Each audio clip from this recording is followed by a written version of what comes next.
दूर जाने की ख्वाहिश नहीं, पर तुम्हारी शक की डर से बहुत डर लगता है। तुमसे दूर जाने की ख्वाहिश नहीं, पर तुम्हारी शक की नजर से बहुत डर लगता है. This is what people are telling this government. Government's obsession with corporate incentives has only favored big businessmen, where small businesses and laborers have got hurt. You slashed corporate income tax in 2019 from 30% to 22%.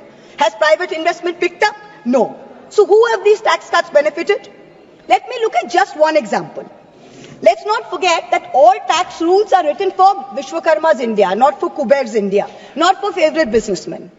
When it comes to crony capitalists, there are special rules. Please listen. In 2016, there was a rule that there can be no SEZ which has only a power plant. No power plant, only SEZ. But for a very special friend, Mr. A, this was done in Godda, Jharkhand. Mr. A received not only billions in benefits during the capex phase, but receives an ongoing benefit on no import duty for importing coal, no coal cess, no domestic supply obligation. Savings of clean energy cess were 320 crores per annum, custom tax and GST benefits were another 2,000 crores. Now that things with Bangladesh have soured, the government has said you can sell power domestically, but have you recovered the back interest and the taxes which were meant for the SEZs? Plant was built by a Chinese contractor with Chinese equipment, customs duty free, GST free, tax free, not using Jharkhand coal, not giving Jharkhand power, not paying clean energy cess, and currently employing less than 1,000 people. For some people, rules, laws, acts mean nothing. गरीब लहरों पे पैरे बिठाए जाते हो, समंदरों की तलाशी कोई नहीं लेता. Stock market investors, corporates, small business owners have all become victims of the worst kind of tax terrorism. According to the last budget receipt of July 24, total income tax under dispute was 10.5 lakh crores.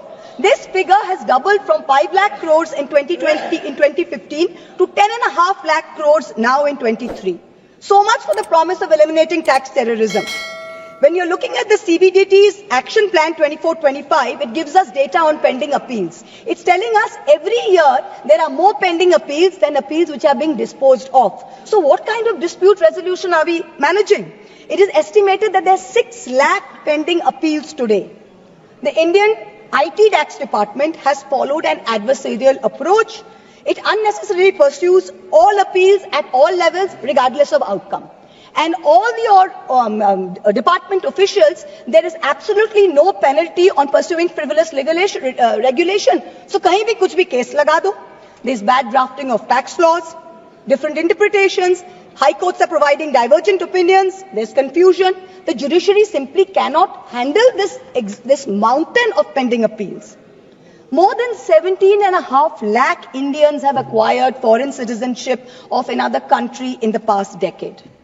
An estimated $21,300 millionaires left India in the past 3 years alone. This is really proving true in India's case. Honorable Chairperson, the government's draconian taxation policies have turned our stock market into a breeding ground for tax uncertainty. Let's examine the facts, they're mind-boggling. 2004, capital gains tax eliminated, replaced by a 0.1% securities transaction tax. 2018, BJP government reintroducing 10% long-term capital gains tax. 2024, this long-term capital gains hiked to 12.5%. Short-term capital gains increased from 10% to 15% in 2018 to 20% in 2025. Securities transaction tax hiked by 60% in 2024. Corporate dividends, once taxed at flat 15%, are now taxed at slab rates with TDS.